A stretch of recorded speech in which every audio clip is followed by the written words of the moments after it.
لا إله إلا الله محمد رسول الله صلى الله عليه وسلم সম্মানিত হাজিরিন, সর্বপ্রথম সে মহান রব্বুল আলামিনের দরবারে অসংখ্য অগণিত শুকরিয়া জ্ঞাপন করছি যে মহান রব্বুল আলামিন একটি মাস সিয়াম সাধনা করার পরে পবিত্র ঈদ উল ফিতর দিন উদযাপন করার পরে দিন সাইয়্যিদুল আইয়াম জুমার দিনে দুনিয়ার সকল কাজ কর্ম থেকে বিরত রেখে সুস্থ রেখে মায়া করে মহব্বত করে ভালোবেসে সর্বাগ্রে তার পরে আসান তার কদমে সেজদা করার সুযোগ করে দিয়েছেন। সেজন্য কর্মটা ছেড়ে দিয়ে উচ্চ কণ্ঠে একবার শুকরিয়া আদায় করে পড়ে নেই আলহামদুলিল্লাহ।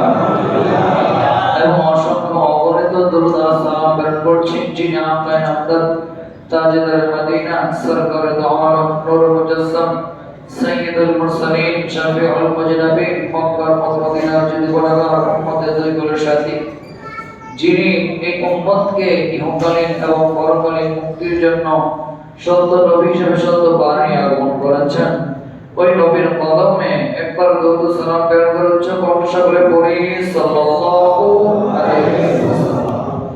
প্রিয় হাজিরিন, আজ শাওয়াল মাসের প্রথম জুমা, আলোচনার বিষয় কিয়ামতের অবস্থা। আমরা জানি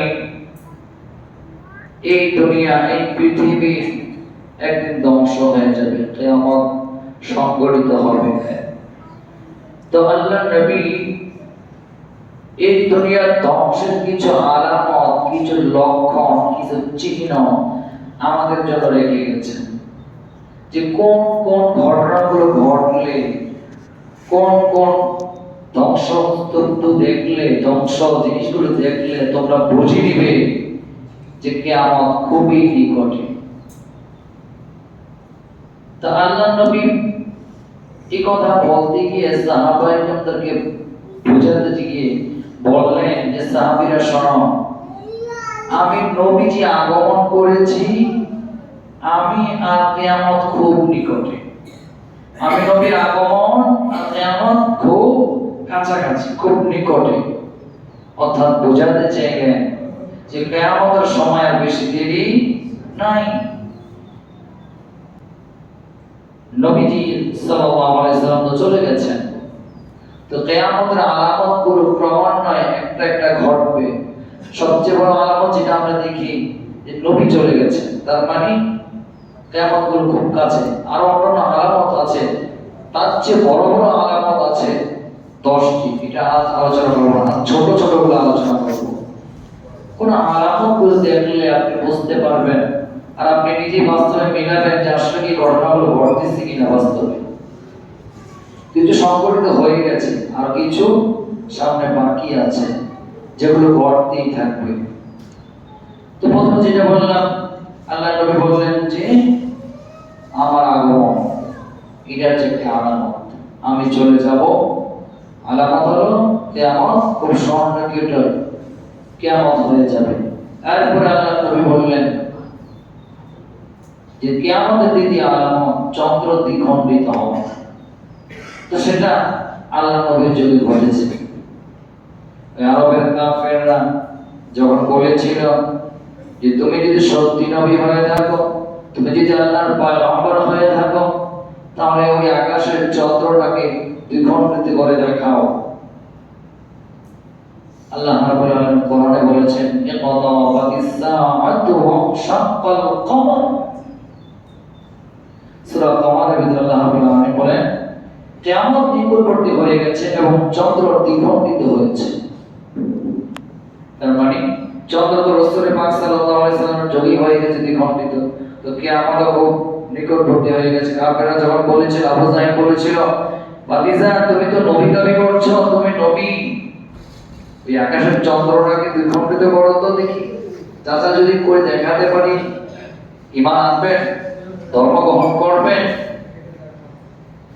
চাচা বলল ঠিক আছে করো আগে দেখি। আল্লাহ নবী যখন আঙ্গুলের ইশারা দিয়ে চন্দ্রটা দ্বিকম্পিত হয়ে গেল, যার কপালে হেদায়েত নাই সে তো আর কালিমা পড়বে না। চাচা চিৎকার দিয়ে বলে উঠল, ভাতিজা তোমার জাদু সে আকাশেও চলে। নাউযুবিল্লাহ পড়ে। অথচ জাদুকররা বলেছিল যে জাদু আকাশের নিচ পর্যন্ত থাকে, আকাশে উঠতে পারে না জাদু। জাদুর ক্ষমতা আকাশের নিচ পর্যন্ত, এর উপরে জাদুর ক্ষমতা চলে না।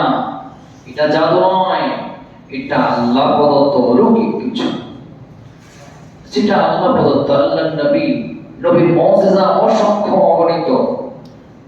আমাদের নবীকে আল্লাহ রাব্বুল আলামিন শ্রেষ্ঠত্ব দান করেছেন, শ্রেষ্ঠ নবী বানিয়েছেন। তিনাকে অনেক মুজিজা আল্লাহ রাব্বুল আলামিন দিয়েছেন।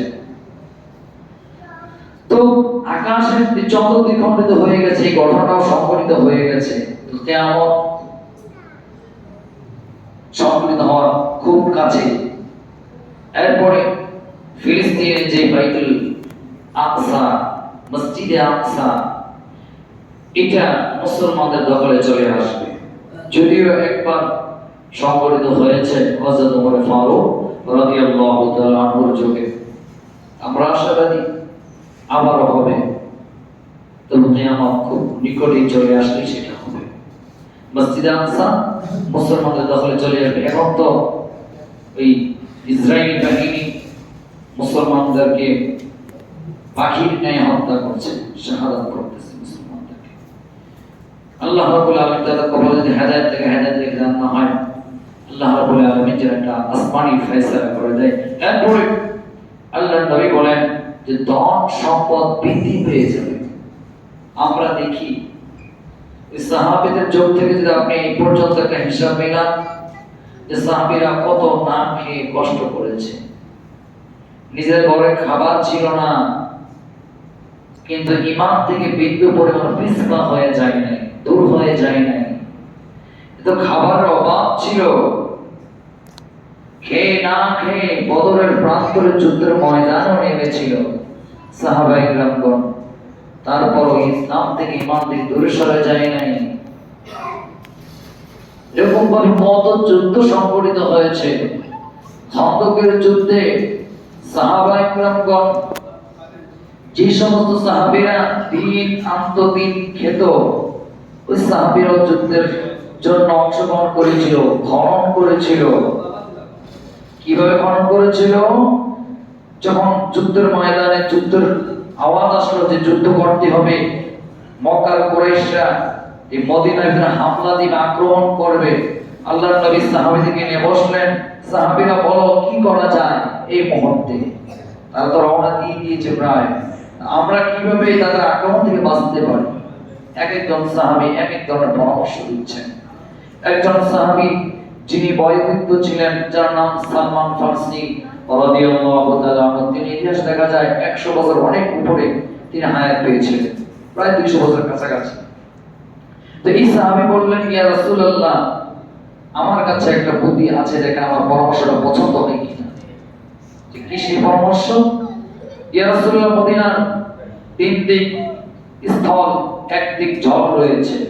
আমরা এই 3 দিক যদি খনন করে দেই, যে এমন পরিমাণে খনন করব যেন একটা মানুষ নিচে পড়লে সে যেন আর উপরে উঠতে না পারে, আর একটা দ্রুতগামী ঘোড়া লাফ দিয়ে যেন এই পার থেকে ওই পার না আসতে পারে। এতটা প্রশস্ত করবো, এতটা গভীর করবো। আল্লাহ নবী বললেন, হ্যাঁ, তোমার এই বুদ্ধি অনেক পছন্দ হয়েছে। কারণ আমরা দেখা যাবে অস্ত্র ছাড়াই তাদের কাছ থেকে, যুদ্ধ ছাড়া অনেকটা নিজেদেরকে নিরাপত্তা রাখতে পারবো। তোমার এই সাহাবীর বুদ্ধি অনুযায়ী সাহাবীরা খনন করতে শুরু করে দিলেন। এত পরিশ্রম, যে সমস্ত সাহাবীগুলো দিন আনে দিন খেত, কাজে গেলে না খাবারের ব্যবস্থা হতো, তাহলে খাবারের ব্যবস্থা নাই। কষ্ট করে এই খনন করে সাহাবীরা এই গভীর খনন করেছে। অনেক বড় ইতিহাসের দিকে যাচ্ছি না। তো সাহাবীরা না গিয়েছিল, রাসূল ওই সময় ক্ষুধার যন্ত্রণায় পেটে পাথর বেঁধেছিলেন। এই কষ্টের দিনগুলো চলে গেছে। আল্লাহ নবী বলেছিলেন, যখন একটা পাথর পড়ল একটা পাথর যখন পড়লো খনন করতে গিয়ে সাহাবা ইকরামগণ জোরে আঘাত করতে লাগলেন, সাহাবীরা খনন করতে পারতেছেন। আল্লাহ নবী গেলেন, বললেন এবার তোমার এটা চেষ্টা করো পাথরটা ভাঙার জন্য। যখন আঘাত করলেন বিশাল একটি আলোকিত হয়ে গেল। আল্লাহ নবী বললেন, সাহাবীরা আমি দেখতে পাইলাম ওই পারস্য রোম দেশগুলো ইসলামে বিজয়ী হয়ে যাবে। সুবহানাল্লাহ বলে। এই কথা শুনে কাফের বেঈমানেরা হেসেছিল সেদিন। অথচ আজ দেখেন সারা বিশ্বে ইসলামের ধ্বনি ছড়িয়ে ছিটিয়ে রয়েছে। ওই সময় তো শুধু মক্কার ভিতরেই আবদ্ধ ছিল, ছড়াতে ছড়াতে বিশ্বের বিভিন্ন দেশে ইসলামের প্রচার প্রসার হয়েছে। যাই হোক, এদিকে যাচ্ছি না। আল্লাহ নবী বললেন যে কিয়ামতের পূর্বে মানুষের অভাব অনটন থাকবে না, মানুষের অভাব চলে যাবে, ধন সম্পদ বৃদ্ধি পেয়ে যাবে। মানুষ সাদাকা দেওয়ার জন্য, যাকাতের টাকা দেওয়ার জন্য মানুষ খুঁজে পাবে না। আপনি ভাবতেছেন যে এই ধরনের ঘটনা কি ঘটবে? ঘটেছিল, ঘটবে তো পুরো একটা ঘটনা ঘটেছিল হযরত ওমর ইবনে আব্দুল আজিজ রাহমাতুল্লাহ আলাইহি। তিনার শাসনামলে মানুষদেরকে যখন টাকা দেওয়া হতো যে আমার এই যাকাতের সম্পদগুলো, আমার এই যাকাতের টাকাগুলো তোমরা বিভিন্ন জায়গায় ছড়িয়ে ছিটিয়ে দাও, অসহায়দের মাঝে বিলিয়ে দাও।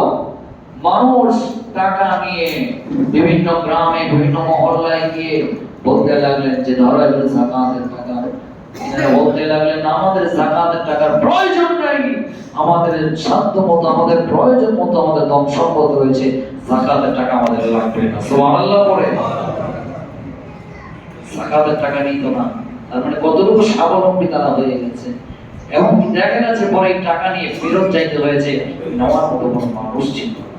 তো কিয়ামতের পূর্বে ঘটনা ঘটবে, মানুষ কেউ অভাবী থাকবে না, ধন সম্পদ দিয়ে নিজেরা পরিপূর্ণ হয়ে যাবে। কিন্তু মানুষ টাকা আয় করবে ঠিকই, হারামের অহংকার মানুষ করবে। এখন হারাম থেকে হালাল আলাদা করা খুব কঠিন হয়ে গেছে। আমি ইমাম সাহেব, আমার টাকাটা কতটুকু হালাল হবে এটা আমি নিজে চিন্তিত হয়ে যাই, কারণ সবার মধ্য থেকে আমার জন্য হারিয়ে আসে। এখন এটা থেকে হালালটা বের করা খুব কঠিন হয়ে যাবে। আল্লাহ পাক ভালো জানে। আপনাদের ঘরে তো আমি খাবার খাই, কতজন হালাল হারাম বেশি চলে, কতজন কতভাবে হারামের সাথে সম্পৃক্ত। এই জন্য আল্লাহ নবী বলেছেন মানুষ হালাল হারামের তাওয়াক্কুল করবে না। তাকওয়া খুব কঠিন জিনিস, তাকওয়া খুব কঠিন জিনিস। আমি আমার ব্যক্তিগতভাবে আমি একজন আল্লাহওয়ালাকে দেখেছিলাম, যিনি মসজিদের ইমামতি করতেন, কিন্তু তিনি কারো ঘরে খাবার খাইতেন, নিজে রান্না করে খাবারগুলো খেতেন, নিজের কাপড়গুলো নিজে ধৌত করতেন। এটা হচ্ছে তাকওয়ার একটা অনেক অতি উপরের লেভেলের বিষয়। তিনি হিন্দু কোনো দোকানের খাবার খাইতেন না, জায়েজ না, কিন্তু এটা তাকওয়ার একটা বিষয়। আমরা তো পারি না। আল্লাহ ভীতি বড় একটা কঠিন জিনিস, আল্লাহওয়ালা হওয়া বড় কঠিন জিনিস। আল্লাহ নবী একটা হাদিসে বলেছেন, যখন এই সমস্ত বান্দারা আল্লাহর ইবাদত করে করে, ফরজ ইবাদত করে করে, পাশাপাশি নফল ইবাদত করে করে আল্লাহকে এতটাই সন্তুষ্ট করে, আল্লাহকে এতটাই রাজি খুশি করে ফেলে, যখন তারা যা চায়, তারা যখন হাত বাড়ায়, তাদের হাতগুলো খালি ফিরিয়ে দিতে আল্লাহর লজ্জা বোধ করে। সুবহানাল্লাহ বলে। তাহলে কতটা তাকওয়াবান হলে ওই হাতগুলো বাড়ালে আল্লাহ হাতগুলো খালি ফিরিয়ে দিতে লজ্জা করে। এই আল্লাহওয়ালা হওয়াটা কতটা ত্যাগের বিষয় আমরা তো পারতেছি না। আমরা যদি আজকে বলি যে অমুকের ঘরে খাবারগুলো খাবো না, খাবারগুলো বন্ধ রাখেন, এদের ইনকাম, এটা তো প্রকাশ্যই চলে, কি আর বলবো, প্রকাশ্যই চলে। তারা নিষেধ করার মতো কেউ নাই। আমি হুজুর যদি বলি আমাকে নিয়ে সমালোচনা, বড় ভয়ঙ্কর। আল্লাহ নবীজি বললেন সম্পদ বৃদ্ধি পাবে মানুষে, হালাল হারামের তাওয়াক্কুল করবে না। হালাল হারামের তাওয়াক্কুল মানুষ করবে না। প্রিয় হাজিরিন, তাহলে এটা একটা বিষয়। ধন সম্পদের হালাল হারামটাকে বেঁচে চলবো, হালালটাকে গ্রহণ করার চেষ্টা করবো, হারাম থেকে বেঁচে যাওয়ার চেষ্টা করবো। তাহলে আপনার ইবাদত আল্লাহর কাছে পৌঁছে যাবে। একটা হাদিস বলিনি, আল্লাহর নবী যখন সাহাবা-ই-কেরামদেরকে নিয়ে কাবার চত্বরে দাঁড়িয়ে রয়েছেন, একজন সফররত ব্যক্তি বহু দূর থেকে সফর করে এসেছে। সাহাবা-ই-কেরামগণ বলেন যে তার দিকে তাকিয়ে দেখি এই সাহাবী, ওই ব্যক্তির মাথার চুলগুলো এলোমেলো, ধুলায় দূষিত, ময়লা হয়ে রয়েছে, জামা কাপড়গুলো ময়লা হয়ে রয়েছে, মনে হচ্ছে তিনি অনেক দূর থেকে সফর করে এসেছে। এসে কাবার চত্বরে দাঁড়িয়ে ইলা সামাই দুনিয়া ডাকতেছেন, ইয়া রব, ইয়া রব, ইয়া রব। সাহাবা-ই-কেরাম বললেন, ইয়া রাসূলুল্লাহ, যেইভাবে আল্লাহকে ডাকতেছে সে তো তার সব চাহিদা আল্লাহর কাছ থেকে চেয়ে নিবে, তার চাহিদা তো আল্লাহ পূরণ করে দিবে। আল্লাহ প্রিয় সাহাবীরা, তোমরা দেখতেছো সে আল্লাহকে এতটা টাকা ডাকতেছে, মনে হচ্ছে যেন তার দোয়া আল্লাহ কবুল করে নেবে, কিন্তু তার দোয়া কবুল হবে না। আল্লাহ নবী বললেন, সাহাবীরা বললেন, ইয়া রাসূলুল্লাহ, কেন কবুল হবে না? আল্লাহ নবী বললেন, ওমাশরাবু হারামুন ওয়া মালবাসু হারামুন ওয়া গুযিয়া বিল হারাম। সে যে খাদ্য খায় সেটা হারাম, সে যে পান করে সেটা হারাম, তার গায়ের যে জামা রয়েছে সেটা হারাম উপার্জনে কিনা, এমনকি তার যে বডিটা, তার যে দেহটা তৈরি হয়েছে, এই তৈরিকৃত দেহটা হারাম দ্বারা হয়েছে, যার কারণে তার দোয়া আল্লাহর কাছে কবুল হবে না। এবার চিন্তা করেন, আমার আপনার এই জামা কাপড়, আমাদের খাদ্য, আমাদের প্রাণীয় যা আমরা পান করি, এগুলো কতটুকু হালাল উপার্জনে কিনা। তাহলে আল্লাহ ভাবতে পারেন যে আল্লাহর কাছে আমাদের ডাক কবুল হয় না কেন, আল্লাহকে এত ডাকি, আল্লাহকে এত বলি, শোনে না কেন, আমার দোয়া কবুল হয় না কেন? ওই যে আমাদের সমস্যা হয়ে গেল। সেজদা কবুল হবে কিভাবে? আগে তো হালাল ভক্ষণ করতে হবে। আমাদের খাদ্যে ভেজাল, আমাদের সব কিছুতে ভেজাল রয়েছে। আল্লাহকে আপনি যদি কষ্ট করে হালাল খেয়ে যদি আল্লাহকে এক ডাক দেন, আল্লাহ আপনারটাকে 1000 বার সাড়া দিবেন, 1000 বার আপনারটাকে সাড়া দিবেন। আমরা তো হালালে অভ্যস্ত না, হারামে অভ্যস্ত হয়ে যাচ্ছি। যাই হোক, এদিকে যাচ্ছি না, ফিতনার আবির্ভাব শুরু হয়ে যাবে। আল্লাহ নবী বলেন, কিয়ামতের পূর্বে ফিতনা ছড়াবে, ফিতনা। এখন দেখেন না, ওই হুজুর এটা বলে, ওই হুজুর এটা বলে, এটা কি? এটা একটা ফিতনা সৃষ্টি হচ্ছে। মানুষের ঈমান নষ্ট হয়ে যাবে। মানুষের ঈমান ধরে রাখা আল্লাহ নবী বলতে গিয়ে বলেছেন যে জ্বলন্ত কয়লা হাতে রাখা সম্ভব, কিন্তু বান্দার দিলে ঈমান রাখাটাই কঠিন হয়ে যাবে। ঈমান রাখাটাই কঠিন হয়ে যাবে। দেখেন, এখন আমাদের মাঝে কিছু কথা বলে যে এক পাশে আল্লাহ, এক পাশে মুহাম্মদ লেখা যায় নাই, লা ইলাহা ইল্লাল্লাহ মুহাম্মাদুর রাসূলুল্লাহ একসাথে লেখা যাবে না। এটা একটা ফিতনা। অথচ আল্লাহ রাব্বুল আলামিন কি বললেন, ওয়া রাফা'না লাকা যিকরাক, ও আমার হাবিব, ও আমার বন্ধু, যত জায়গায় আমি আল্লাহর নামের স্মরণ হবে, তত জায়গায় আপনি নবীকেও স্মরণ করবেন। সুবহানাল্লাহ বলেন।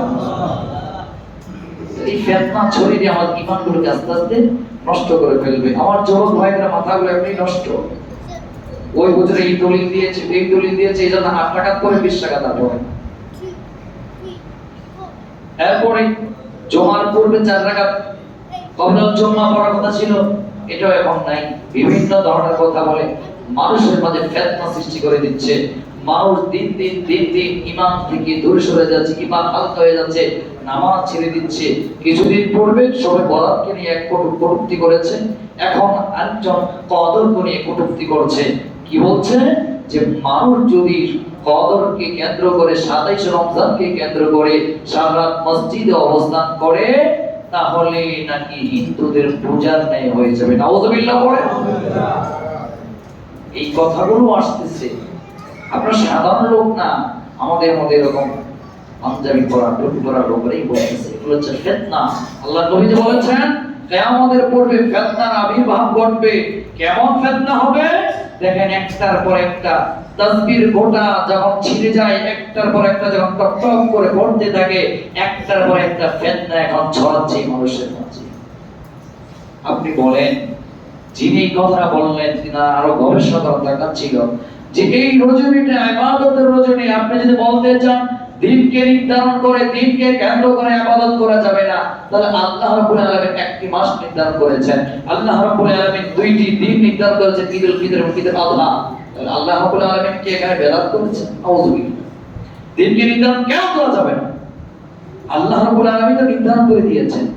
বিভিন্ন অনুষ্ঠানকে কেন্দ্র করে আপনি দিন নির্ধারণ করতে পারেন, ইবাদতের ক্ষেত্রে দিন নির্ধারণ করা যাবে না।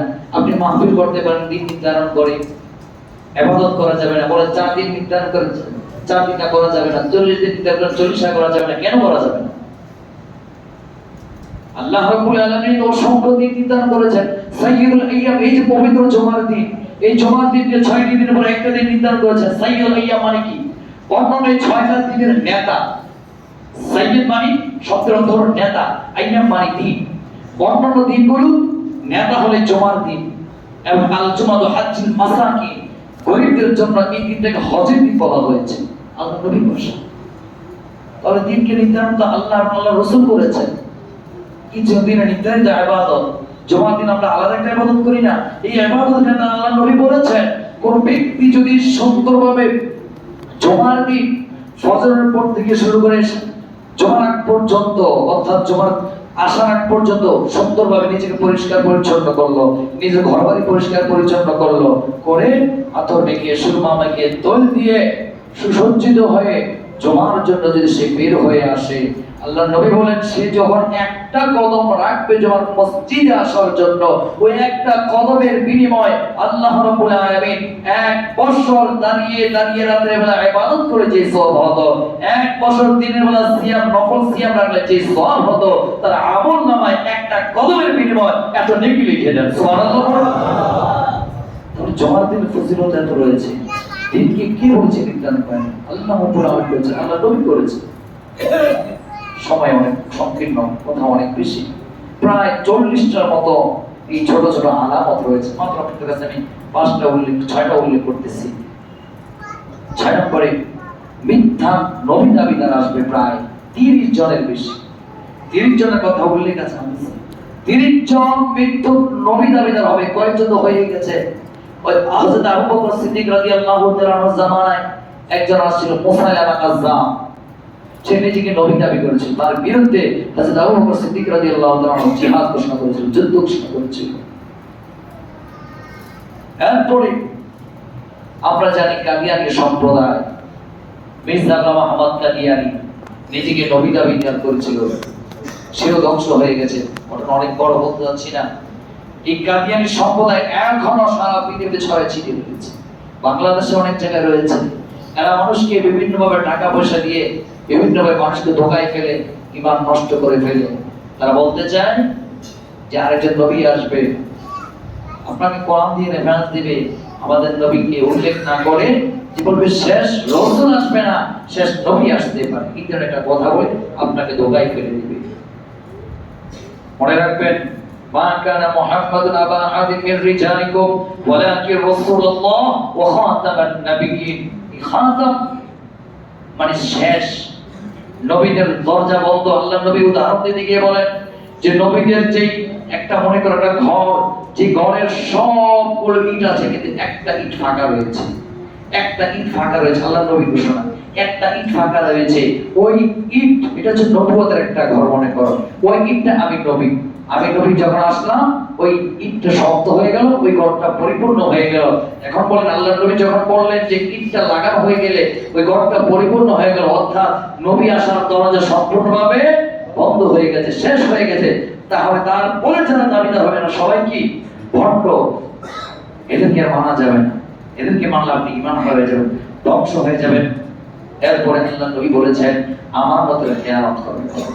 এখন আমানতের খেয়ানত আমাদের দ্বারা অধিক হারে হয়ে থাকে, অধিক হারে হয়ে থাকে। আপনার কাছে মানুষ টাকা দিল, সভাপতি সাহেব, সেক্রেটারি সাহেব, আপনি মসজিদে এই কাজটা করবেন, আপনি কি করলেন? আপনি নিয়ে আরেক জায়গায় লাগিয়ে দিলেন। এটা একটা আমানতের খেয়ানত। আপনাকে তো ওই কাজের জন্য দেয় নাই, আপনাকে যেই কাজের জন্য দিয়েছে আপনি ওইটার জন্য ব্যয় করবেন। আপনি আমানত খেয়ানত করলেন। আমানত মানে কি? আমানতের অপেক্ষা অনেক, কারণ আমরা আমানতদারি হতে চাই না। আমানতদারি হওয়া খুবই জরুরি।